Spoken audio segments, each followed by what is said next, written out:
So I'm going to defend, because basically if you lose your own base, you're like done. Most important thing is to hold your own base here. Hello, as promised, my first video in this series is going to be on Assassination Rogue in Eye of the Storm. The focus is going to be on how to win Eye of the Storm, the things you should be doing, the things you shouldn't be doing. And we're going to start off with the absolute #1 priority when you're at Eye of the Storm. Always make sure that you have at least one base. That takes priority over getting the flag. Now, I'm not saying the flag's not important. It's important, but it comes after making sure that you have one base. If the enemy team gets 2 bases and holds on to those 2 bases for any significant period of time, it can be very difficult to recover, come back, and win that BG. So I will often go to our friendly base. It's best to send 2 people just in case the enemy team sends people to your base. That should give you time enough to at least stall the fight out until help arrives if you're overwhelmed. Now, the other people on your team are either going to be going mid or they're going to be going for the enemy base. You should have people going mid to at least keep them from easily getting the flag. How many people you send? Well, that depends on how aggressive you are. There is a danger if you send too many people after the enemy base and you're not able to take it, then you're going to lose the mid flag, and also you're not going to have their base. So you want to send enough people to mid where you have a fighting chance to take that flag. It's probably more important to take that flag than to actually take the enemy base. If you do take the enemy base though, you know, that is going to be a very, very big advantage in winning the BG. It's just that it can backfire. If you fail on that base, then you probably lose the flag in mid, and then they're going to have a head start on you.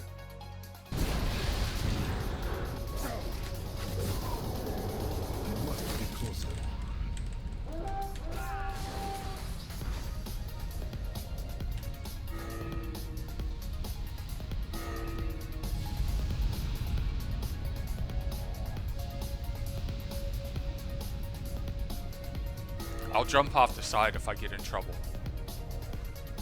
Since a second person came with me to our base, that allowed me to leave him behind and go offensive. So originally what I wanted to do was go after their base, but then I noticed that this mage on the enemy team had the flag, which shouldn't have happened because we had a ton of people there. I don't know how the mage got the flag that quickly. And I'm able to kill the mage and get the flag. And then I'm running back, and you notice I'm pinging myself because I want to try to let my team know, hey, you know, look at me, I have the flag, I might need help. There at the end, you heard me say, well, if I get in trouble, I'll just jump off the edge. This is always a strategy that you can use. You know, if you get the flag on the wrong side of the field and it's a long run back to your side, if you get in trouble, just jump off the side of the map because that will reset the flag. That's better than dying and them getting the flag back off of your body. As mentioned in the introduction to this series video that I put out recently, I'm going to be doing some pretty in-depth commentary in these videos, and because of that, I'm going to have to pause the video right here because I have a lot to unpack at this point in time. See, I have a decision to make. Should I turn in the flag? Should I cap the flag right now? And I think you are going to be surprised at the amount of thought that I had to put into this decision. Now let me give you a few seconds to just look over this screenshot and see what you see and think about what decision you would make, right? So I'll give you a few seconds to do that. Okay, and now let me explain all of the things that I was thinking. Okay, first, I noticed that almost my entire team is still fighting in the mid over the flag when the flag is not there. I have the flag here at FR. I'll talk more about that later, right? Because there's another thing here which is not as obvious what's going on. So this monk over here in BGE, look on the left. You see this monk? This monk is the monk that came over and helped peel the rogue off of me so I could get the flag away safely. That monk killed the enemy rogue. You see that rogue is right here. He's dead. Okay? But the monk is low health. So I look where the monk is. The monk is over near their enemy base. So I was thinking, well, maybe it's possible that he can cap the enemy base. And if he caps the enemy base, then we have two bases. And in that case, I should not cap the flag. If you have two bases and you had the flag, do not cap it unless it's absolutely necessary to do so. For example, you're being pressured by the enemy team and you might die, or they might take the node from you. In that case, you need to cap. The other situation you should cap when you have two bases is when the game is close enough to the end where you will just flat out win the BG when you make that cap. Now, I'll talk about that decision in another video because that's going off in a different direction that would take much more time. Now, the problem is here is that the mage that I killed to return the flag, they respawn over on their side. Okay, they respawn over on their side, and they're able to kill the monk before he can cap that base. So when I notice that, I'm saying, okay, I need to go ahead and cap the flag because I'm thinking of this as well. I told you this is going to be in depth, and these are all the things that I was actually thinking of in the moment. This situation, this is what I was thinking. The rogue died, but they should be rezzed by now, or they could be rezzed by now. So they're either still dead or they're in stealth. See, you can use BGE to find the location of enemy stealth, but if they're stealth, the bar will look like this, right, if they had died. So he might be stealth. He might be coming towards me. I don't have trinket. So he could easily CC cap this base, and then I would not be able to cap myself. And then they would have two bases themselves since the monk died to the respawning mage. So that's another thing I'm thinking. I have to be careful about that. Now, I know I have enough time to think these things through because it's going to take the rogue, a good bit of time to cross from his side of the field to mine in stealth. That's another thing that is going into my decision-making process right now. But it doesn't end there, because in higher MMR matches, what you'll notice is that someone will tell their team to get in position for the next bases before they cap. Now, they really don't have to do that in high MMR bases because most of the people on the team will understand that without having to be told. See, when I cap this flag, the bases that are going to become active will be the towers, Blood Elf Tower and Mage Tower. Now, look at this. I don't have anybody in position at Blood Elf. I don't have anybody in position at Mage Tower. This is something that you should be looking at before you cap a flag in Eye of the Storm. You really want some people pre-positioned at those places before you cap the flag, so it gives your team a better chance of capturing those bases, or at least getting one of them. Now, the problem is that I could send a raid warning telling my team to get in position for the next bases, but I figure, that since they're all fighting in middle except for the monk, and by the way, kudos to the monk, he did a great job, good map awareness to you, great job. But I'm looking at the rest of my team and I'm thinking, okay, these guys are clueless, they don't know what they're doing. So they probably won't even know which bases become active next. And given that they ignored all my pings after I captured the flag and ran it all the way across here to this base, I suspect that they would ignore the raid warning anyway. A little off topic here, but relevant. This is why being duo queued is such a huge advantage.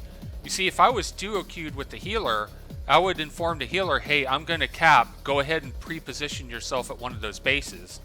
And then we're pretty much guaranteed to at least have one base on the reset. Okay, screw this. I'm going to cap. Okay, unfortunately, the mage that killed the monk, kind of drifted over in that direction right as I was capping. So I tried to get over to stop him, but I mean, he caps it while my throwing dagger is mid-flight. So he's able to cap it before I can get there. We do eventually actually kill him, and we're able to get that base back. We end up getting two bases for a while, and that kind of seals the victory. I'm not going to put all that in, because otherwise the video is going to get too long. Now, I mentioned before, I think in the other video, that there's been a lot of posts about people being frustrated with Blitz and saying it sucks, you know, and it's horrible and all that, you know, and I said I identify with that because I'm hitting the same exact frustration and rage that they are. Now I love SoloQ RBGs. It's my favorite format. I'm gonna be doing nothing but that. I absolutely love it when the matches are even and they're well fought. It's a lot of fun, right? But when you have like inexperienced players on your team costing you matches, that is not a lot of fun. And I do get frustrated and I do get angry, and let me give you a sample of that. So I just want to be honest and truthful here. I don't want to downplay the frustration and anger that a lot of people are feeling, because I feel it too.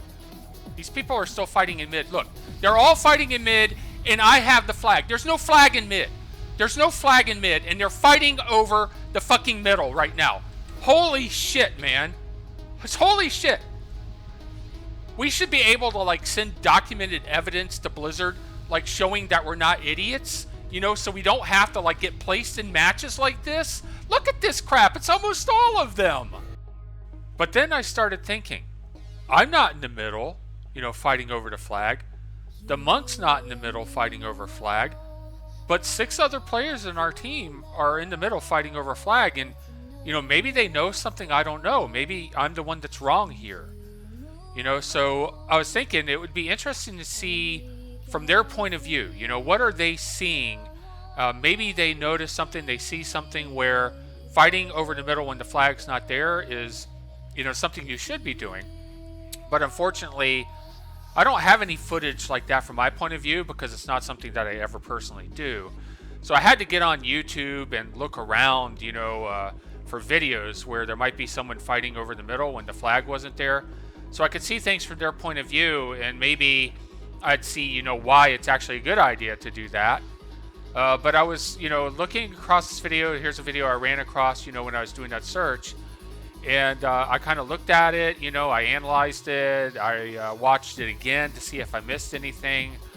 But I don't know. I'm just not seeing it. I just think it's kind of dumb. Okay, so that is going to be it for this one. And at the end screen here on the left, you'll see a link to the introduction video for this do and don'ts series that I'm planning on doing. Now, it's impossible to make a comprehensive guide for Eye of the Storm in a single video. A comprehensive guide would be something like 10 hours. There's so many variables, there's so many complexities to it. It's just not really possible to do a full guide in, you know, a reasonable length video. So I'll be doing a series of videos, and then if you take that series of videos on Eye of the Storm, for example, that should give you a good idea of, like, you know, the do's and don'ts for Eye of the Storm. In the middle, that's where you can subscribe to me if you're interested in seeing more of these type of videos. The YouTube algorithm sucks, so when I post a video, it might not always like prompt up for you to see. So subscribe, like, do a notification if you want to see more of this series. On the right, I'll be putting a playlist to this series. So when you see one of these videos, you'll be able to click on the playlist to see other videos of the same type. Now, again, I'm not doing like a macro level guide here. You know, I'm doing like a micro level guide, you know, just looking at my gameplay, right? My gameplay, what I'm actually thinking in that moment. If you're looking for more like overarching guides, Cherry from Oasis will most likely be doing a guide for Battleground Blitz. Just earlier today, I noticed Overlord Moon posted a video which gave a really nice overview for AB. So I would highly suggest that you look at that video. You know, he has the same objective that I do, but his approach is different. So I think looking at different approaches to this is a good thing. And I'll have a link to his video in the comments and also in the description. Okay, so that is it for this one. Take care, everybody.